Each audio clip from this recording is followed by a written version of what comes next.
The 12 signs of the zodiac is literally inside of you. The 12 parts of consciousness, you are the 13th part of consciousness. That is your identity. The sum of all the aspects of those different parts of consciousness. This is literally the Ring of Solomon. You have 12 zodiacs. You are in the middle. This is also Christ and the 12 disciples. There's 12 seasons. There's 12 months. There's 12 different archetypes of consciousness. Think of it this way. The sun is Horus. The horoscope. The horizon. The Horus's scope at the time of your birth, dictating the archetype of your consciousness. An archetype of the collective. When you have an awakening, you're no longer bound to one specific zodiac. You are all of them. You can tap into all of them. At the end of the day, everything is actually based off of thought. So once you realize that and you bypass all the bullshit, you are none of the zodiac signs specifically. You are all of them. More importantly, you are the Christ within that links you to all of them. First, you need to know what your energy is. You have 7 chakra systems within the body, or 7 vortexes. The term chakra is basically used to describe invisible energy that's within your body.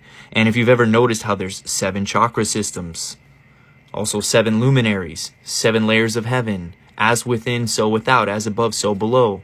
When you understand the knowledge behind the Kundalini, the 7 chakra systems represent the different inner cosmic planes, and this connection is responsible for aspects of the human experience. And based off of cleansing them, balancing them, and even mastering them can offer you abilities. In my previous video, I mentioned how none of the holy scriptures known to man, not any of them, were meant to be taken literally. These religious institutions in today's society know this, and since they want control over you, they have been teaching you to read and accept scripture in a literal context. Christianity is a relationship with Christ, but that relationship is with yourself. You are the Christ within, and when you communion with yourself, so there's 7 colors of the rainbow, there's 7 chakra systems, 7 gaseous layers, there's 7 musical notes, do, re, mi, fa, sol, la, ti, and then it loops back around to do. The point is that we have 7 metals that are produced by 7 luminaries. So on the bottom here, you have the earth, and at the top, you have the ether. You have the luminiferous ether, which carries lumen, like Lucifer holds light, Christopher holds Christ.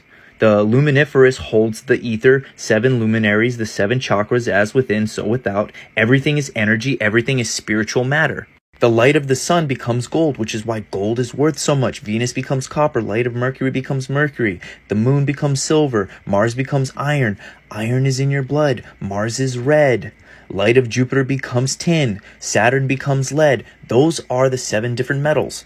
Excuse me while I crank my ADHD up to 11.